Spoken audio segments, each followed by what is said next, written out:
Musibah kebakaran yang menghanguskan 2 unit rumah konstruksi semi permanen dan kayu terjadi hari Sabtu 2 April 2022 pagi di Kampung Lampemen, Kecamatan Darul Imarah, Aceh Besar.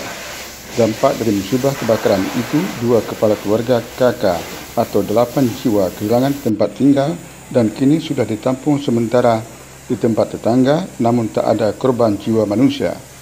Kepala Pelaksana Badan Penanggulangan Bencana Daerah BPBD Aceh Besar Ridwan Jamil SOS MSI mengatakan petugas damkar BPBD Aceh Besar Pos Induk Sibre menerima informasi melalui nomor emergensi tentang adanya kejadian kebakaran tersebut. Begitu menerima informasi, petugas langsung bergerak ke lokasi kejadian dan melakukan koordinasi dengan pos terdekat untuk melakukan penanganan kebakaran tersebut. Setiba di lokasi kejadian, kata Ridwan Jamil, petugas melihat api sudah membesar dan sudah menghabiskan seluruh bagian yang berkonstruksi kayu dan juga ikut berimbas ke samping rumah berkonstruksi semi permanen dengan tingkat kerusakan rusak ringan.